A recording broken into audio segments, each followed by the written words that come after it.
Selamünaleyküm. Aleykümselam usta, hoş geldin. Tamam efendim.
Dükkanımızı yeni açtık.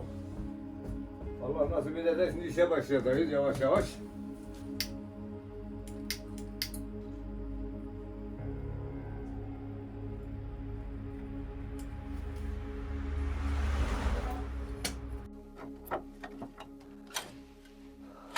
Bayburt'un Dövmekaya köyünden 1956 doğumlu Hanefi Sarıkaya. 60'da Bayburt'a geldim. Bayburt'a geldikten sonra boyatırıktan başladık. Boyatırıktan başlarken Uludağ'ın gittim. O zamanlar ayakkabı boyatırık ederdim. Boyatırık ederken ustam beni gördü orada. Dedi ki bu ayakkabılarımı boya. Ben de ustamın ayakkabılarını boyadım. Boyadıktan sonra baktım ki orada kazan yapıyorlar. Kazan yaparken boyadıktan sonra ayakkabılarını kazan yaparken odun tokmağını aldım. Kazanı yapmaya başladım. Yapmaya başladığım ustam bana dedi ki lan nereye? Kimin oradan? Dedim ben Berdili'nin Dövmekaya köyünden. Kimin oradan? Selahattin Sarıkaya'nın oğlu ya. Akşam eve geldim. Geldim ki ustam bizde.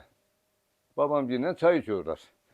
Dedi Selahattin abi dedi bu oğlanı bana verirsen. Dedi Zühtü ben bunu sana veremem dedi. Bu benim evimi bakır. Boyacılık eder. Abi bu oğlanı dedi bana verirsen. Bu oğlan dedi eli yatkın dedi. Çıraklığa başladı orada. 6 sene bir haftalığa çalıştım. Bir haftadan sonra tabii devam ettim. 60 senelik esnafım. Gittik köylere. Köylerde işte kalaçılık yaptık. Kardeşim Osman var. Topar Osman derler. Bununla beraber o çörüğü çekerdi. Ben kalay yapardım. O zamanın parası 25 lira para getti köylerden. 25 lirayla geldi burada dükkan açtık. Babamız da bize yardım etti. Babam Almanya'daydı. Allah rahmet etsin. Babam da rahmetli oldu. Ustam da rahmetli oldu. Anladık işte. O gün bu sanatımızı devam ediyoruz.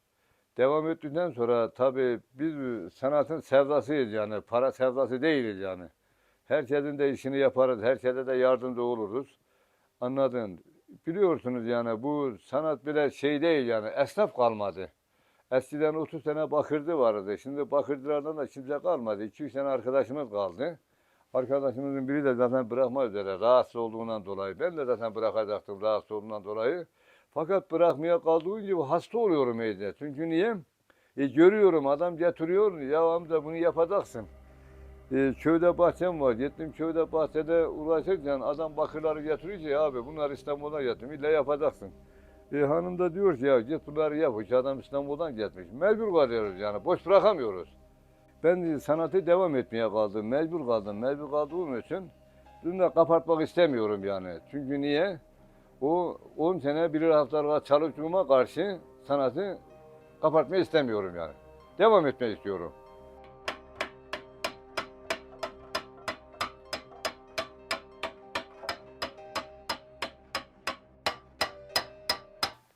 Mesela kalaycılığı devam ediyor. Sevirsen de yapıyorsun. Mesela kazan yaparız, yüzüm yaparız. Severek yapıyorsun yani. Mesela bu şu çeşidi vuruyorsun. Yağmurlu mu bu hainlik demez. Biz o hainliği yapmadık yani.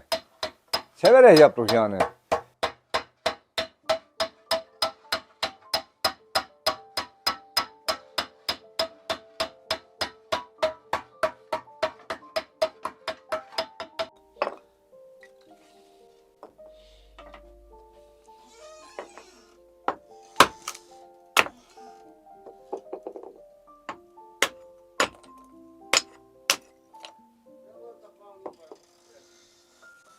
Eskiden bu kalayları yaptığımız zaman bunların 6 ayda bir kalay hakkı var.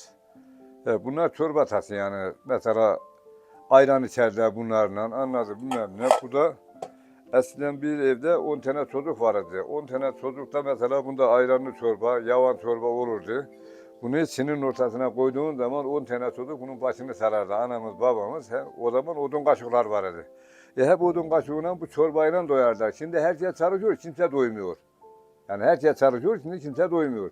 Ama bu çorbayla 10 tane çocuk doyurdu.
Satmak değil, yapmak önemli. Yani sevdalık önemli. Şimdi burada geliyorlar, fotoğraf çekiyorlar, eskilere bakıyorlar. Eski bakırları getirir, yaptırırlar. Yani biz bunun sevdası, yani paranın sevdası değiliz yani. Mesela şu samaverin satılmasını istemiyorum. Niye istemiyorsun? Şöyle yüzüne bakıyorum. Bana yetiyor yani. Yani tarih geçmişse bulamıyorsun ki yok. Olacaksa yaparsan.